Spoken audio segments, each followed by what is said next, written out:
soy profesora de Geografía Política en la Universidad Complutense de Madrid y desde hace 16 años llevo trabajando en estos temas de gestión política, de geografía política, tanto a nivel de pregrado como a nivel de posgrado. Como esto va a ser una charla así, bueno, esporádica y puntual, mi intención es que intentar por lo menos primero presentar cosas bastante generales sobre lo que es geopolítica y sobre lo que es geografía política, que entiendo que es lo que les interesa. Y sobre todo mi objetivo fundamental es intentar que participen. Ya sé que la participación es difícil, que nos cuesta, que nos da vergüenza, que no me conocen, que si la española esta vez dice esto y lo otro. Yo les voy a pedir que intenten participar. ¿Por qué? Porque yo lo que les vengo a dar es las herramientas que yo les puedo ofrecer, desde mi perspectiva, desde mi contexto, desde mi situación. Pero la idea es que nos aprovechemos todos la experiencia de aprendizaje. Con lo cual vamos a intentar participar. Yo sé que les cuesta, pero para ello he puesto unos cuantos mapas así relativamente provocativos para que poder engancharlos de alguna manera en esa participación. ¿Vale? Bien, entonces, ¿cuál es mi objetivo fundamental hoy? Intentar que se vayan de aquí con una cierta idea de lo que es geopolítica y también con una cierta idea de lo que es geografía política. Y vamos a empezar al revés de lo que se empieza normalmente. Usualmente empezamos a trabajar con las cuestiones teóricas y yo voy a empezar a trabajar desde la práctica, para así entre todos intentar llegar a una definición al final de la charla. Y para empezar les he traído un fragmento. No sé si se ve muy bien desde atrás. Yo pensé que iba a haber menos gente, entonces he dejado la letra un poco pequeña. Pero les he traído un fragmento de un libro de Borges. En este libro Borges lo que hace es recoger, a su vez, un extracto de un libro de viajes. Es un libro de viajes, es una fábula, es una historia que cuenta alguien acerca de algo que vio en un viaje y que encontró en un viaje. La idea es que en este fragmento Borges estaba criticando muchas cosas, estaba cuestionando el positivismo como forma de hacer ciencia, estaba cuestionando ciertas metodologías, pero a mí lo que me interesa es que veamos en este párrafo, que empecemos a pensar en qué son los mapas y para qué sirven los mapas, que es evidentemente una de las herramientas básicas con las que nosotros trabajamos, en geografía, en historia también tiene que trabajar con algunos mapas, etc. Entonces, me gustaría que alguien me dijera qué es lo que entiende en este párrafo, a partir de este párrafo. Yo se lo voy a leer. Y dice: en aquel imperio, el arte de la cartografía logró tal perfección que el mapa de una sola provincia ocupaba toda una ciudad y el mapa del imperio toda una provincia. Con el tiempo, estos mapas desmesurados no satisficieron y los colegios de cartógrafos levantaron un mapa del imperio que tenía el tamaño del imperio y coincidía puntualmente con él. Menos adictas al estudio de la cartografía, las generaciones siguientes entendieron que ese dilatado mapa era inútil y no sin impiedad lo entregaron a las inclemencias del sol y de los inviernos. En los desiertos del oeste perduran despedazados las ruinas del mapa, habitadas por animales y mendigos. En todo el país no hay otra reliquia de las disciplinas geográficas. Y yo les pregunto, ¿qué es lo que plantea este párrafo? ¿Qué es lo que está diciendo acerca de la cartografía?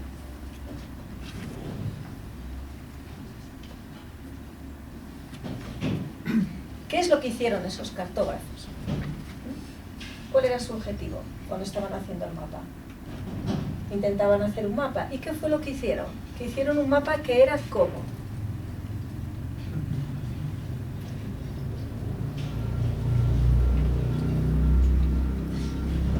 ¿Era un mapa diferente al del imperio o coincidía con el tamaño del imperio? Era igual, ¿no? Lo que nos dice el texto es que efectivamente levantaron un mapa que era exactamente igual que el tamaño del imperio. Y yo les pregunto, ¿qué hacemos con un mapa que es exactamente igual al tamaño del imperio?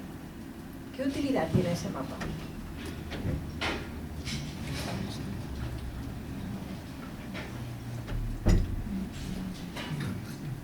Podéis saber qué territorio ocupa, si es grande o es pequeño.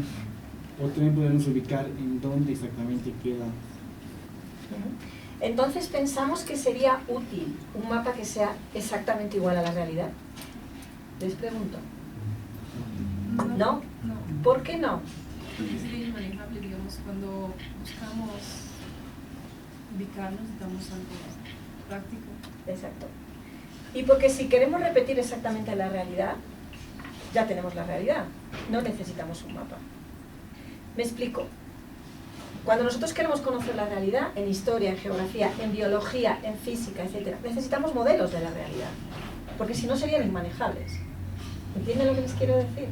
Si hacemos un mapa exactamente igual a la realidad, no nos sirve para nada, porque ya tenemos la realidad. El mapa se acaba pudriendo. Se acaba pudriendo porque es exactamente igual a la realidad. Entonces nosotros cuando trabajamos con mapas, que es una de las herramientas fundamentales tanto de la geopolítica como de la geografía política, de lo que tenemos que ser conscientes es de que los mapas no son la realidad, son representaciones de la realidad, ¿sí o no? Es decir, son instrumentos para que nosotros interpretemos la realidad, pero al mismo tiempo también la construyen, la representan, los utilizamos, etc. Pero tenemos que ser conscientes de que no son la realidad en sí misma, no son el fin en sí mismo, son un medio para conocer la realidad. ¿Por qué les planteo este texto? Porque me interesa que pensemos que nosotros trabajamos constantemente con representaciones de la realidad. En geopolítica, como veremos, en geografía política y en las ciencias en general. Y lo que me interesa es que durante este ratito que tenemos reflexionemos sobre cómo los mapas nos transmiten determinadas representaciones. Y cómo nosotras y nosotros tenemos que ser capaces, cuando estamos haciendo geopolítica, de analizar esas representaciones desde un punto de vista político. De ahí viene el nombre, geopolítica, es decir, interpretación crítica de lo que son las representaciones cartográficas de diferentes cuestiones. Y lo van a ver más fácil a través de los ejemplos. A mí me gustan mucho los ejemplos y creo que así es más fácil. Aquí tenemos dos ejemplos de dos mapas concretos. ¿Qué es lo que nosotros nos encontramos en esos mapas? ¿Qué podemos ver? En el mapa de la izquierda, si quieren les traduzco lo que dice. Un pequeño estado amenazado, Alemania. Es lo que pone la leyenda de abajo. Y luego allá tenemos otro mapa. La verdad es que desde ahí atrás no se verá muy bien, pero bueno, más o menos se pueden hacer una idea. De este de aquí yo creo que sí se ve bien, porque tiene más sombras. Y aquí está en escala de grises. Y entonces cuéntenme, ¿qué es lo que vemos en estos mapas? Si yo no les cuento nada y les dejo con esos mapas ahí solos, ¿ustedes qué verían? Representaciones gráficas. ¿Y qué nos cuentan? ¿Qué es lo que nos están representando? Porque aunque no sepamos alemán, yo no sé alemán, no tengo ni idea, pero sí que sé que Checoslovaquia y seguramente signifique Checoslovaquia, ¿no? Suena así un poco parecido. Y si yo les he leído más o menos la leyenda y vemos un poco la forma de lo que está representado en el mapa, vemos que hay unos avioncitos, ¿sí o no? Bueno, eso blanco que se verá por allá atrás, así un poco, esos son unos avioncitos, y eso es un radio de 550 kilómetros, lo que está justo en forma de semicírculo encima de Checoslovaquia. Y yo les digo, ¿qué es lo que ustedes ven en ese mapa? ¿Un espacio aéreo de Checoslovaquia? Una parte del espacio aéreo de Checoslovaquia que está como proyectando, ¿cierto? ¿No? Hacia afuera. Una parte de un espacio aéreo. Que si estuviéramos más cerca, pero estamos un poquitín lejos, pues veríamos que aquí pone 550 kilómetros. Sí, dígame. Yo no, pero lo que veo es unos avioncitos y unas líneas que yo, a mi parecer, yo entendería como una expansión geopolítica. Como cuando hacen unas guerras y tienen que ver dónde van a ir, algo así. Más o menos ven todas y todos una cosa similar. Sí. Es decir, una zona concreta, que es una zona que está en Europa, o estaba en Europa, bueno, sigue estando en Europa, pero tiene diferente configuración. Vemos que es Checoslovaquia, vemos que hay como un radio de ampliación básicamente, de hasta dónde llegaría la expansión de ese estado de Checoslovaquia.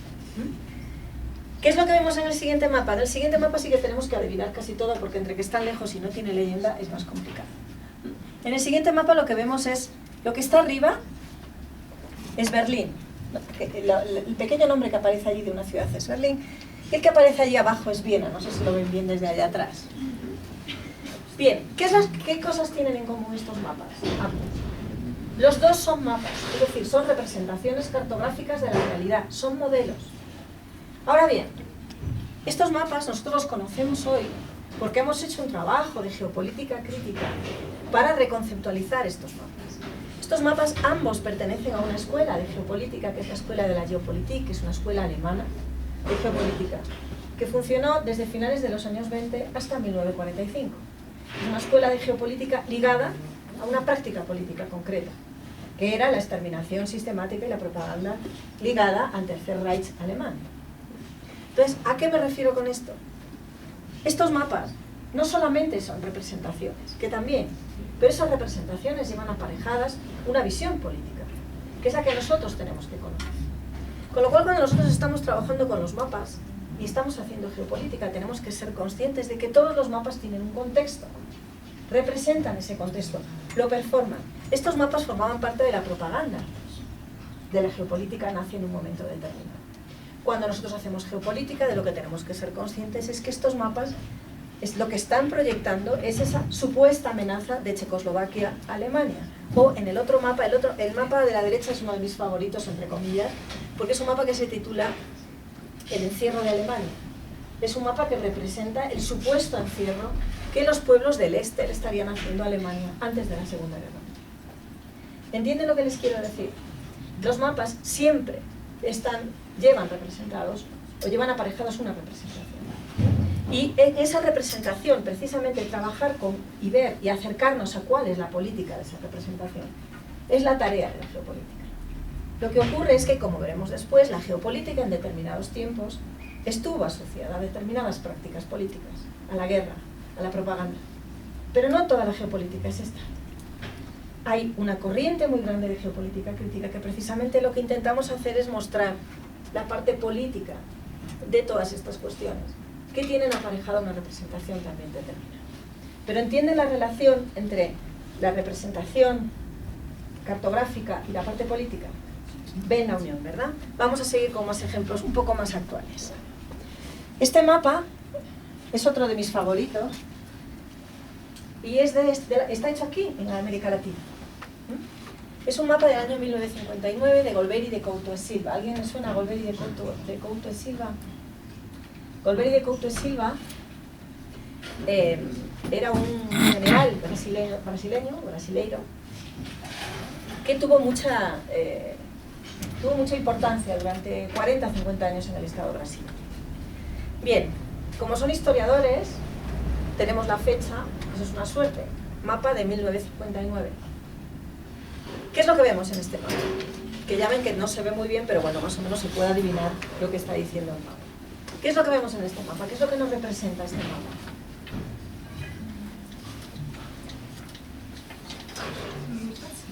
¿Perdón? Rutas que siguen las fechas. ¿De dónde salen esas rutas? 1959. ¿De dónde salen esas rutas? Lo que yo puedo observar es que el mapa cartográfico está representando a los 5 continentes, ¿no? Sí. Ya, pero ahora lo que no entiendo son las líneas y la mancha negra. Bueno, eso. Y lo blanco, porque también hay un trocito blanco. Sí, si se da cuenta, eso es, bueno. ¿Qué puede ser eso? Historiadores, 1959, el mundo. ¿Qué había en el mundo? ¿Cómo estaba el mundo? Ahí, después de 1945, acabada la Segunda Guerra Mundial, hay 2 bloques, el capitalismo y el comunismo. Sí. Creo que representa la disputa de estas 2 grandes facciones. Por un lado la URSS y por otro lado los Estados Unidos.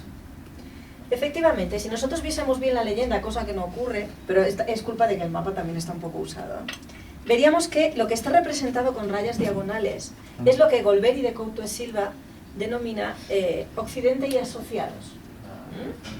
Si viéramos la parte negra, que no se ve, insisto, pero se la leo yo, fíjense de mí que pone eso, pone comunistas.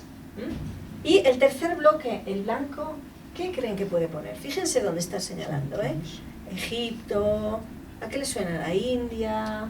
¿Cuál era el tercero de esos bloques? Porque estaban los occidentales, los comunistas, ¿y quién eran los terceros? Neutrales. Los países no alineados. Entonces lo que está, o neutrales. Lo que está representando en este mapa Wolver y de Couto e Silva son esos dos mundos, efectivamente, y unas flechas, unas rutas, como mencionaba la compañera, que salen específicamente desde los países comunistas hacia afuera. Bien, eso es lo que nosotros vemos en el mapa. Si nosotros estuviéramos haciendo un ejercicio de geopolítica, lo que tendríamos que hacer es pensar, bueno, ¿cuál era la posición de Brasil en ese momento respecto a esos bloques? Y más que de Brasil, ¿cuál era el planteamiento de Wolver y de Couto e Silva?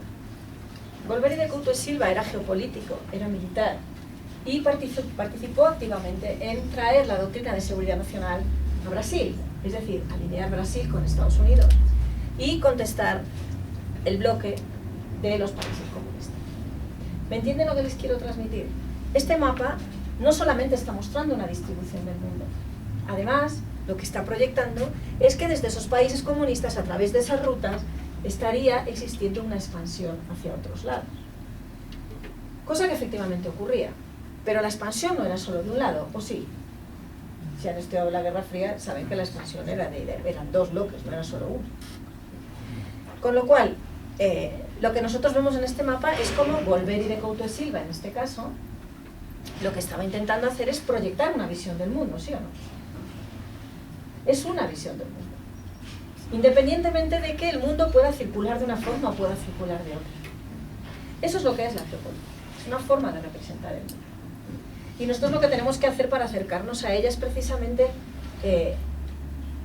críticamente examinar cuáles son las relaciones de poder que están implícitas en esa representación, porque están ahí, están en esas flechas, están en representar, por ejemplo, todos los países de América Latina como bloque occidental, cuando todos sabemos, o deberíamos de tener una cierta idea, de que en los años 50, 60, 70 y 80 hay disputas en América Latina sobre en cuál bloque estábamos unos u otros, ¿no?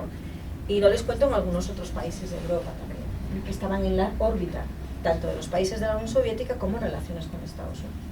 ¿Entienden la relación? Sobre lo que les quiero llamar la atención sobre esas dos cosas. Sí. Bien, vamos con el último mapa. Este es mucho más actual. Y seguramente incluso hasta habrán oído hablar de él porque es un mapa y una doctrina geopolítica que se ha popularizado mucho más que la de Wolver y de Couto e Silva o mucho más que la geopolítica que veíamos al principio.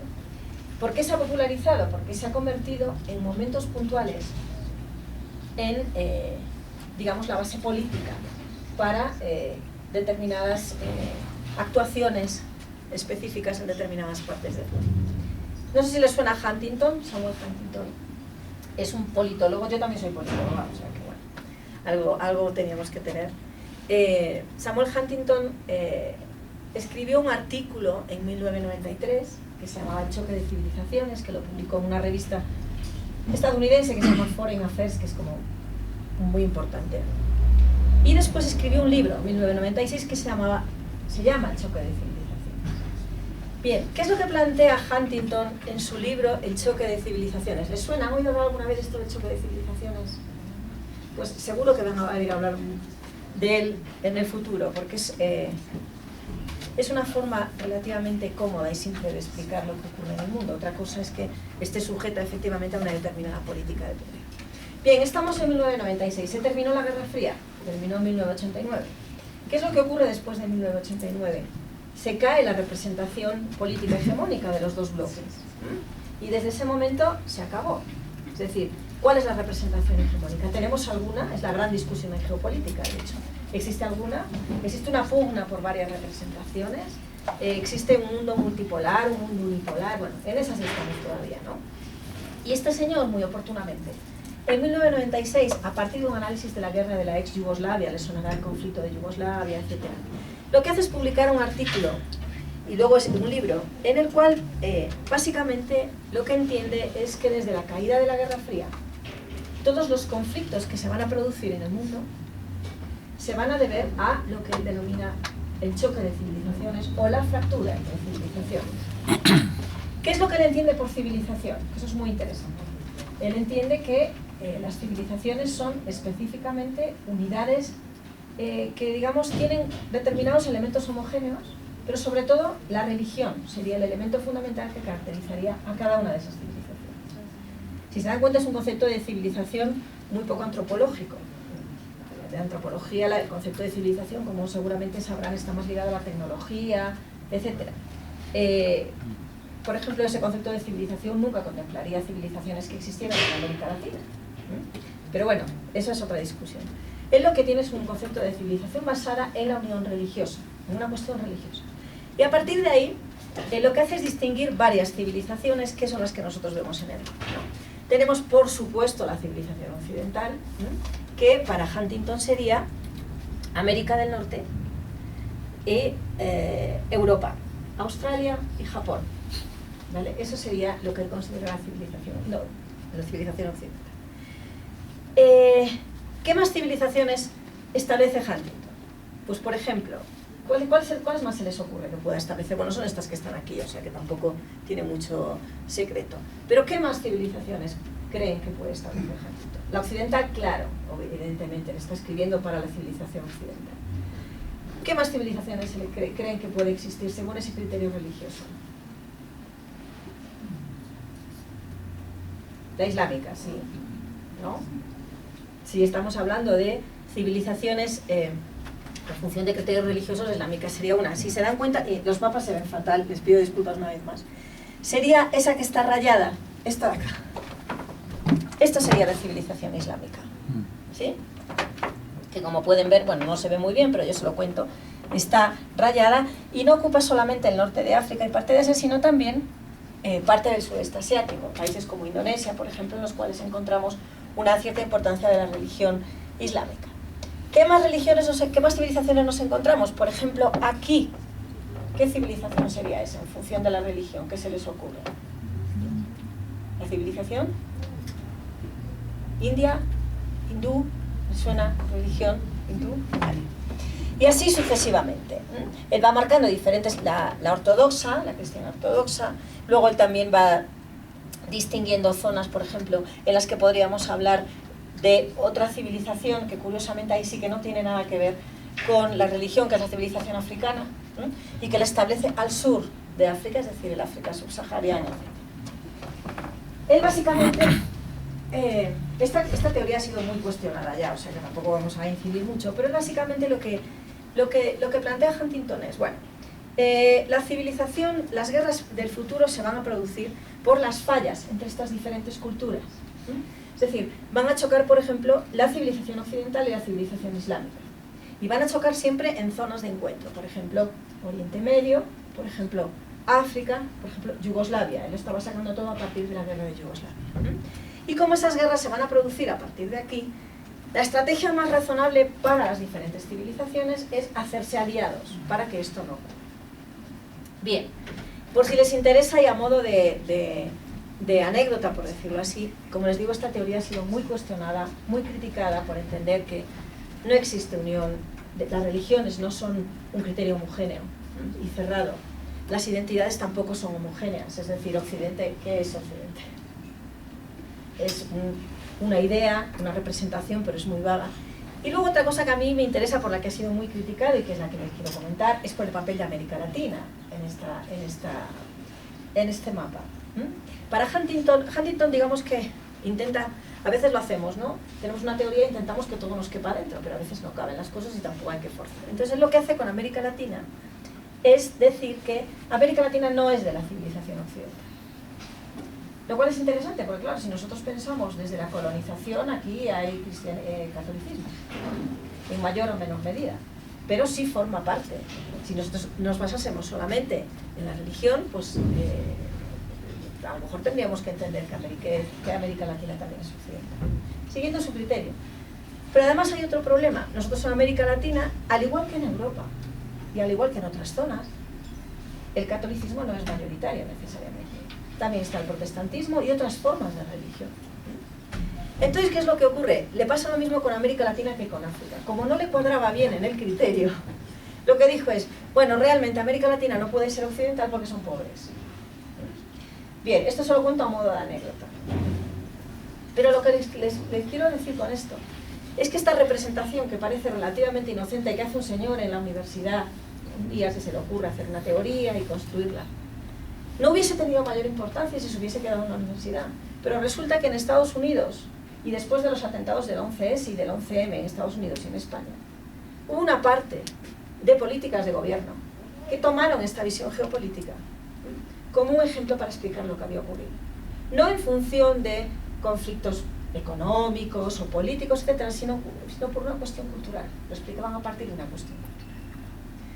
Entonces, cuando nosotros estamos haciendo geopolítica, ¿qué es lo que tenemos que hacer? Acercarnos a este mapa y ver la parte política a través de la cual está describiendo el espacio mundial.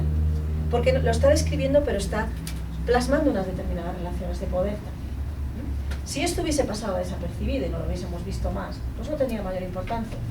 Pero durante 5 años en España, el presupuesto mayor para política exterior se dedicó a una cosa que se llamó la Alianza de Civilizaciones.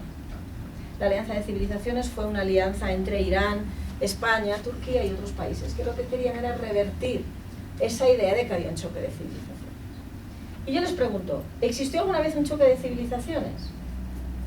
Pues no lo sabemos.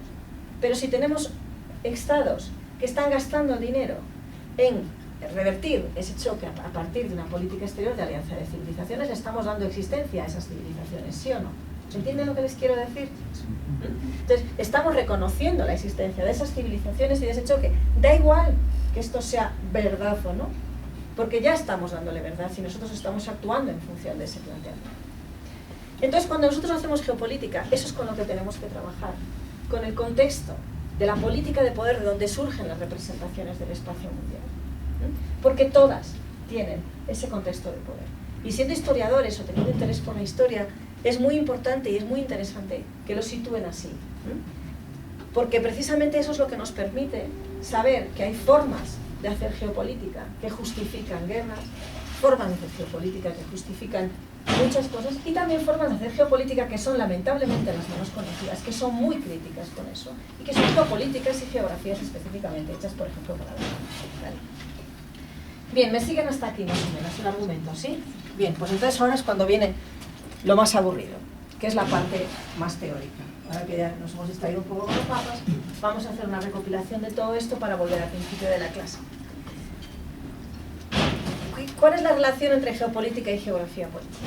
Digamos que la geografía política y la geopolítica han tenido siempre una relación peligrosa, una amistad peligrosa. ¿Por qué? Pues precisamente por lo que les contaba antes. Porque durante un tiempo se entendió que la única forma de hacer geopolítica era la que se hacía en un momento determinado en la Alemania de preguerra. Precisamente por eso le quedó ese nombre, el nombre de la geopolítica, para distinguirla del resto de formas de hacer geopolítica. Pero también es una forma de hacer geopolítica, por ejemplo, que nos encontramos en Pinochet. Por ejemplo, Pinochet escribía muchos libros de geopolítica y utilizaba ese tipo de razonamiento muy propagandístico, muy ligado a las formas de hacer guerra, etc. Y sí, claro, eso es una forma de hacer geopolítica, pero precisamente si nosotros la miramos con ojos críticos nos damos cuenta de que está siempre ligada a una política de poder y de que no todas las formas de hacer geopolítica son esas, sino que existen diferentes formas y diferentes planteamientos. Volviendo a lo que estaba diciendo, que me he ido por otro sitio, la relación entre geografía política y geopolítica. La geopolítica es parte de la geografía política. Yo supongo que en algún momento hayan dado algo de geografía, y dentro de la geografía humana tenemos una rama que es la geografía política, que como su apellido indica, básicamente lo que nosotros hacemos es trabajar en las relaciones entre espacio y poder. Esto que estamos haciendo ahora, pero en diferentes escalas. Es decir, trabajar desde, por ejemplo, las cuestiones de fronteras, a cuestiones de movimientos sociales, geografía de los movimientos sociales, cuestiones de ocupación de los espacios públicos, cuestiones de significado específico de atributos territoriales, etc. Mire, les pongo un ejemplo que además a mí siempre me... Bueno, les voy a poner dos ejemplos que a mí me funcionan siempre. Uno es el del Mediterráneo. Yo vengo de una zona, saben, el mar Mediterráneo, etc. El mar Mediterráneo, en la época de los griegos y de los romanos, era un lugar de encuentro. Era un lugar donde todas las civilizaciones, y ahí sí civilizaciones, que vivían en torno a ese mar, se encontraban, comerciaban. ¿Qué es el Mediterráneo hoy? ¿Es un lugar sigue siendo un lugar de encuentro? Cuando lo ven en las noticias, ¿qué es lo que les cuentan del Mediterráneo? ¿Qué es lo que les suena?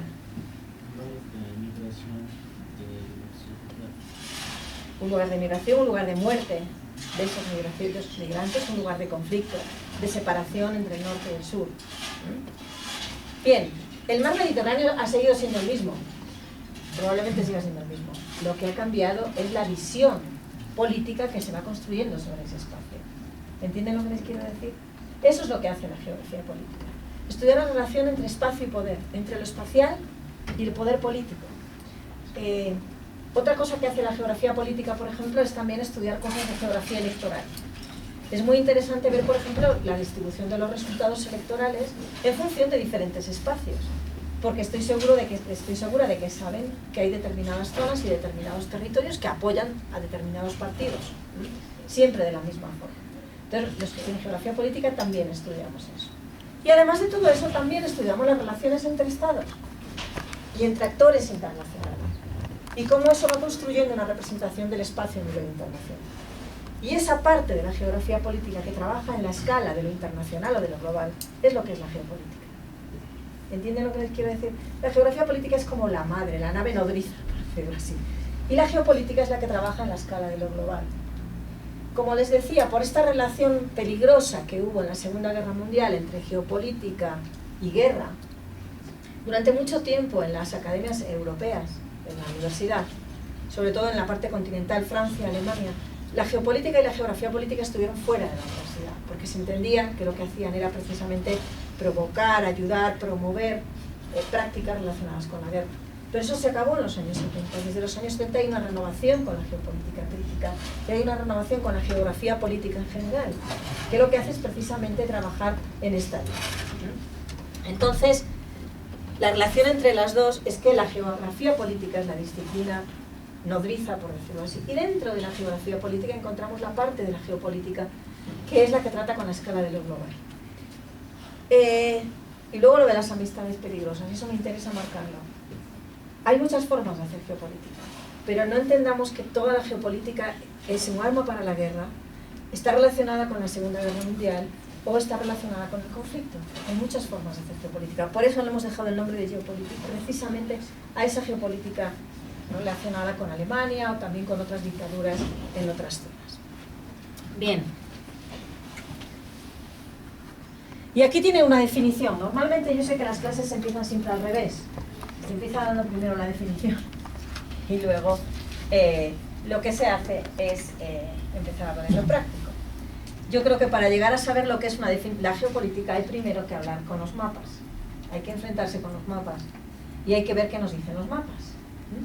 Y entonces aquí tienen dos definiciones muy diferentes de geopolítica. Lo que quiero es, las voy a leer, y lo que quiero es que reflexionemos sobre ambas, para que veamos un poco dónde estamos, porque son dos definiciones muy diferentes, muy distintas, dos formas de hacer geopolítica muy diferentes.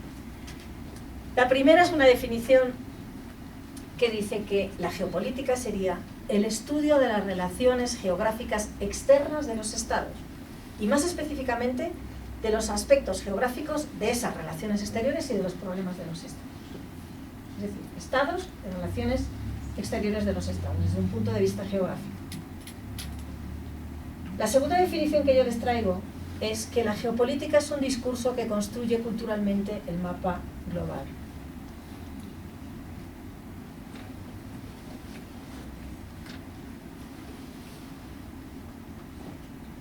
Yo les doy luego el PowerPoint si quieren, se lo doy a él y se lo digo para que no tengan que copiar las definiciones. Luego si quieren se lo doy a Dani y se lo distribuye o lo que quieran. Yo lo que quiero es que piensen en las definiciones.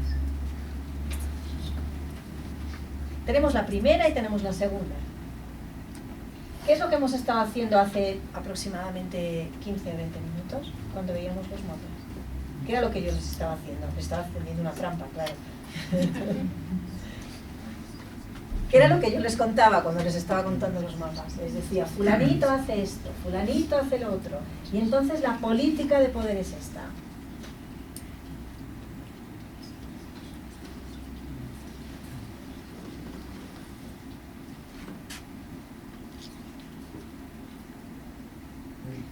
Sí. El primer concepto yo entendería porque como hace un momento nos ha mostrado un mapa en el aspecto cultural y qué regiones estarían, digamos, sí, por decir, aliados o que tengan y qué conflictos habría con otras regiones que serían más o menos lo contrario a su política o ideología o la religión. Pues yo lo entiendo por eso, ¿no?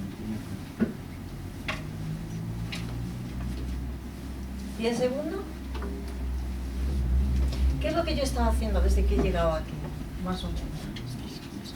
Les he mostrado unos mapas y ¿qué he hecho? ¿Y qué les he dicho? Que esos mapas, ¿qué es lo que hacen? ¿Representan qué?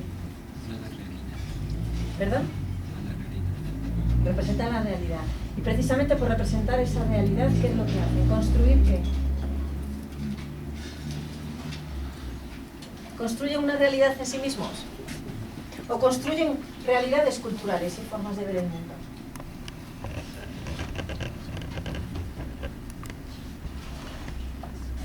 A ver, estas dos definiciones de geopolítica son muy distintas. A mí me da igual la que prefieran. No son necesariamente compatibles. Yo soy más de la segunda.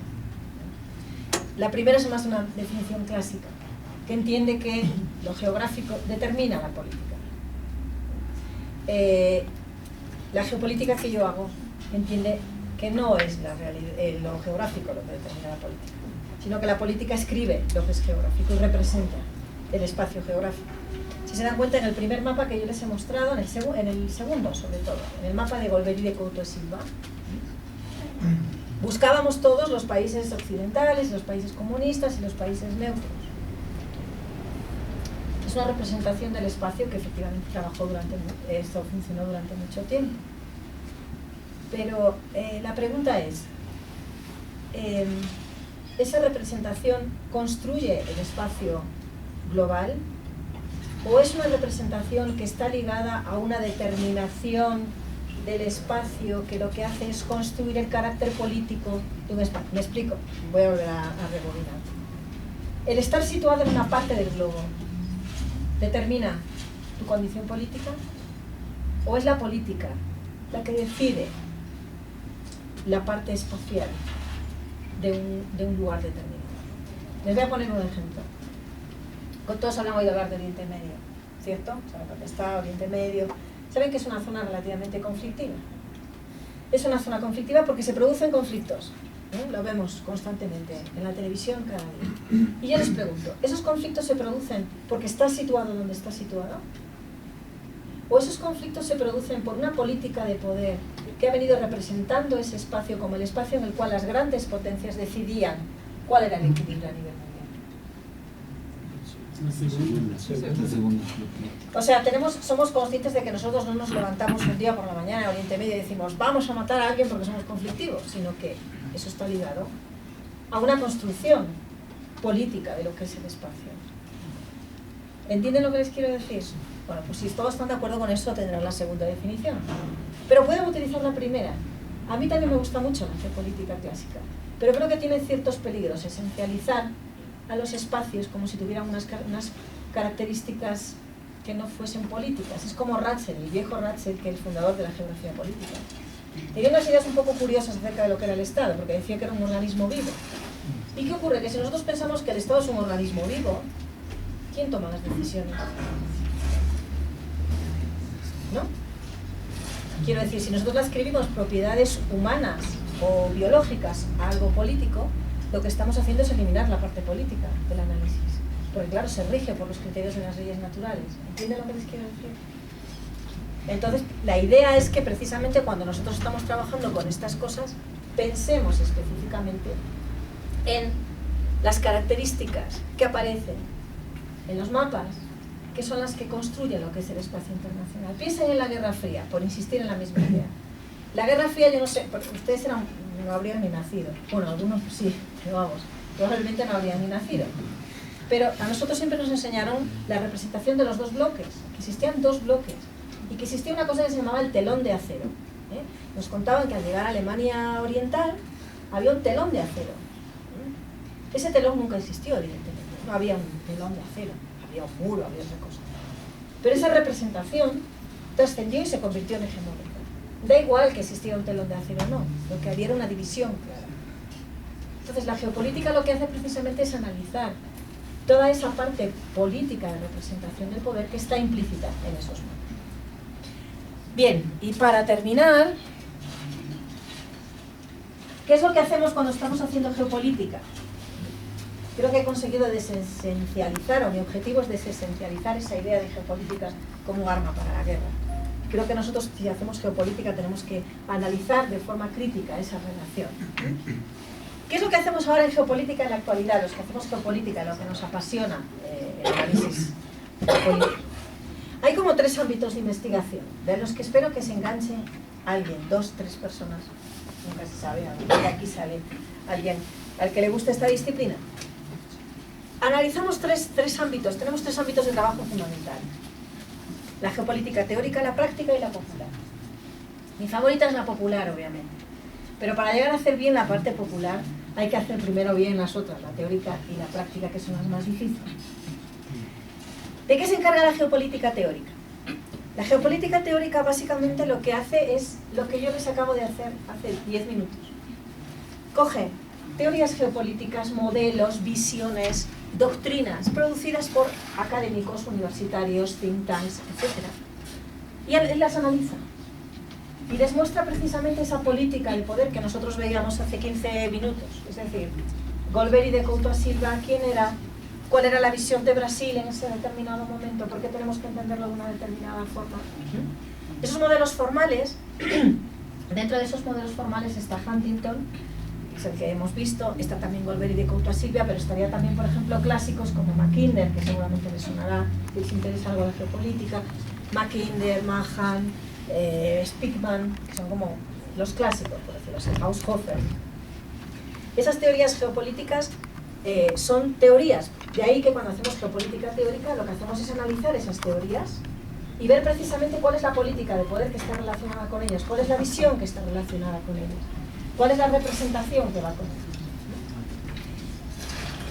Otro ámbito de investigación de la geopolítica es lo que se denomina la geopolítica práctica, que es probablemente a lo que nosotros hemos estado más acostumbrados a oír hablar. Yo he leído algunos libros de geopolítica que me he encontrado últimamente, y es verdad que normalmente se identifica mucho con geopolítica práctica. ¿Y qué es la geopolítica práctica? Pues ya la bajamos, ya nos salimos del mundo de las representaciones académicas y nos vamos más a la parte práctica. Es decir, son narrativas, discursos, prácticas diplomáticas y también militares, que despliegan los estados cuando desarrollan su política exterior. Aquí ya no estamos hablando de modelos. Aquí estamos hablando de intervenciones, o estamos hablando de calificaciones de que un Estado es peligroso para otro, y estamos hablando de prácticas ya militares y diplomáticas. Ya no hablamos de visiones, hablamos de cuestiones concretas. Hablamos de conflicto, hablamos de práctica de intervención militar, hablamos también de paz, de cuando existen acuerdos determinados. De lo que estamos hablando es de política exterior, ya no de modelos. Ahora bien, en esa política exterior, ¿qué es lo que ocurre? Que usualmente siempre hay un modelo detrás. Es decir, normalmente los estados y digamos también las instituciones militares o diplomáticas tienen una visión geopolítica teórica cuando están desplegando sus prácticas militares o diplomáticas. Piensen en el ejemplo que les decía antes de Huntington. Probablemente la geopolítica teórica de Huntington hubiese pasado desapercibida si no hubiese pasado el 11M y el 11S y la alianza de civilizaciones. Pero ocurrió eso.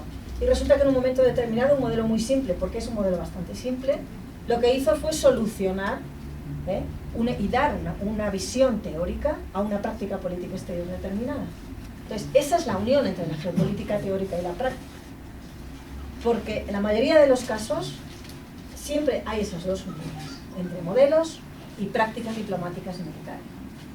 En otros casos no. Por ejemplo, en el caso de España hubo esa unión en ese momento, luego ya no hubo nunca más, ya se va improvisando. Quiero decir que no se vayan a creer que luego hay muchas veces un enfoque teórico en la política exterior. Pero sí que hay momentos en el que lo hubo. Por ejemplo, en el momento del 11M, después de los atentados del 11M, sí que hubo esa visión de la alianza de civilizaciones. Piensen también que los estados cambian. Esto es muy importante. El caso de España es paradigmático. Yo les cuento el caso porque creo que es paradigmático en ese sentido. Piensen, por ejemplo, en la política exterior de España hacia América Latina, cómo cambia dependiendo de cuándo cambian los gobiernos. La geopolítica práctica cambia. Es decir, no es lo mismo un gobierno de un partido de izquierdas que un partido de derechas, tienen una relación diferente. Y en el caso de España fue muy claro, pero ocurre en general con todos los estados del mundo. La orientación cambia. Bueno, menos en Estados Unidos. En Estados Unidos no cambia, siempre es igual. Y el tercero es la geopolítica popular. Este es mi ámbito favorito, pero insisto, para llegar a hacer bien este, hay que hacer bien los otros dos. Hay que leer mucho clásico, hay que leer mucha teoría, y hay que pensar mucho. Porque es interesante que no pensemos que la geopolítica es una disciplina de bar. Ya saben que nosotros, los de ciencias sociales, la gente piensa que nosotros vamos a los bares a opinar de cosas. Entonces, tenemos que tomárnoslo un poco en serio. La geopolítica popular, ¿qué es lo que estudia? Pues las expresiones de cultura popular que actúan como fuentes de comunicación de imaginarios geopolíticos. Uno de mis trabajos favoritos de todo el mundo mundial de geopolítica popular es un libro de un colega inglés, británico, que escribió un libro de geopolítica popular sobre las películas de James Bond. ¿Les suena James Bond, no? James Bond es universal, creo, me entiendo. Bueno, pues él lo que hizo básicamente fue coger todas las películas de 007 de James Bond, pero desde la época de 5 años, o sea, desde la época cuando empezó James Bond, que fue en la Guerra Fría. Y lo que hizo en ese estupendo libro fue ir cartografiando de dónde venían los enemigos en cada una de las películas de James Bond, dónde estaban los villanos. Y claro, en ese ejercicio de geopolítica popular es muy interesante, porque ¿qué nos encontramos? En la época de la Guerra Fría, ¿de dónde venían los villanos? ¿De dónde venían? De Rusia. De Rusia, siempre. Rusia no era la Unión Soviética, ¿no? Rusia, precisamente por eso era muy curioso, porque nunca aparecía ni la Unión Soviética ni nada. Aparecía una estrella roja, pero tú ya sabías que se estaba refiriendo a que los enemigos venían siempre del bloque comunista, la Unión Soviética. Cae la Guerra Fría. No sé si ven las películas de James Bond. Yo lo he puesto porque creo que es un ejemplo bastante fácil, pero bueno. Cae la Guerra Fría. ¿De dónde vienen los enemigos? Años 90. ¿De dónde está? ¿Dónde está el enemigo de James Bond? ¿Sigue estando en la Unión Soviética? ¿Dónde estaba el enemigo de James Bond?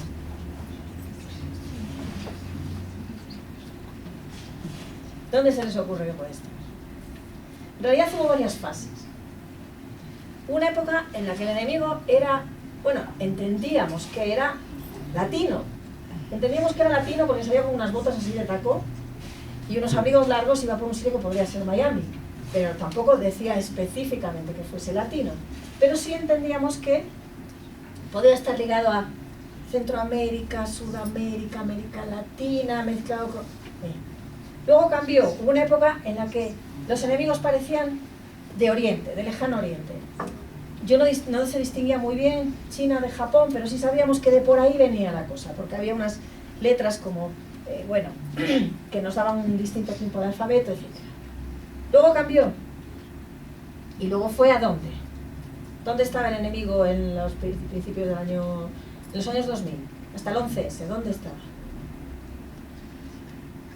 La Europa del Este, Yugoslavia, las repúblicas que surgieron después de la caída de la Unión Soviética, las que terminan en TAN, Kazajistán, todas esas, ¿no? Entonces nosotros entendíamos que venía de por ahí. Y así sucesivamente. Entonces, básicamente, ¿qué es lo que hace la geopolítica popular? Pues ver cómo esos imaginarios, como esas representaciones de dónde está el mal, por decirlo así, pues bueno, van configurando también imaginarios geopolíticos, ¿no? Sobre todo van dibujando también propiedades específicas asociadas a espacios concretos a nivel mundial. Entonces, cuando nosotros hacemos geopolítica popular, básicamente, ¿qué es lo que hacemos? Hacer este tipo de análisis. No con la intención de pensar, a ver, ¿qué es lo que dice Klaus Dodds, que eso lo cuenta muy bien? Esto no es que los productores de la película de James Bond se sientan una semana a pensar, bueno, vamos a decir que el malo es este, porque así lo que vamos a hacer es producir exactamente la... No, es una cosa un poco más amplia. Tú haces la película con un interés comercial, con una visión determinada, por supuesto, y a partir de ahí lo que haces es performar imaginarios, que en algunos casos funcionan de una forma y en otros casos funcionan de otra, pero que siempre, de forma muy clara, lo que hacen es describir el espacio a nivel mundial y a escribir determinadas propiedades a determinados espacios. Piensen en el ejemplo que les ponía antes de Oriente Medio. Es decir, siempre va a ser tenido como una zona conflictiva. Independientemente de que pensemos que lo podamos interpretar de diferentes formas, porque la gente de Oriente Medio es conflictiva porque hay una montaña que te da carácter de conflictivo, o porque está ligado a políticas de poder tradicionales que han ido dibujando esa zona como conflictiva. Y esos serían los tres ámbitos que nos encontramos básicamente cuando hacemos investigación geopolítica hoy. Para resumir un poco lo que les he dicho, porque creo que ya no tengo más diapositivas, no. Para resumir un poco lo que les he dicho, básicamente, ¿cuál es mi objetivo? Primero, transmitirles la diferencia que hay entre geografía política y geopolítica. La geografía política es como el árbol, y la geopolítica es la rama que cuelga en la escala de lo global, de lo internacional. Otra cosa que me interesa transmitir, de separar esa amistad peligrosa entre geopolítica y prácticas políticas de exterminio sistemático de personas, guerra, etc. Sí, hay personas que utilizan la geopolítica, digamos, tendencias políticas que han utilizado la geopolítica para justificar determinadas cosas. Pero la geopolítica no es solo eso, afortunadamente. Y lo que tenemos que hacer es acercarnos críticamente a examinar esas cosas. Otra cosa que he intentado hacer, de alguna forma, mostrarles cómo los mapas, específicamente, son representaciones de la realidad. Y también la performan y la construyen y transmiten determinadas visiones. Y los mapas, como el elemento fundamental tanto de la geografía política como de la geopolítica, pueden ser aproximados de una manera crítica y ver cómo esos mapas representan, performan y nos hablan de relaciones entre espacio y poder. Y por último, el ejemplo que me faltó ponerles para ver lo que era geografía política, pero no se lo puse porque vi que ya no entendía, pero sí lo voy a recuperar, para que vean que, porque yo como siempre hago por propaganda de lo mío, pues así para que les quede ahí geografía política y geopolítica. ¿Se acuerdan que cuando les estaba diciendo lo que era geografía política, geopolítica, les dije, les pongo un ejemplo, les hablé del Mediterráneo. Les voy a poner otro ejemplo, que es el ejemplo que yo les pongo a mis alumnos al principio del curso para que se queden en geografía política y hagan la materia. Bueno, no tienen mucha opción porque es obligatoria, pero para que se motiven. En el año 2000, que no habrían nacido tampoco, bueno, algunos de por aquí sí habíamos nacido, pero la mayoría no sabíamos. Se celebró una cosa que se llamaba las Olimpiadas, de eso se les sonará, las Olimpiadas en Sydney, Australia.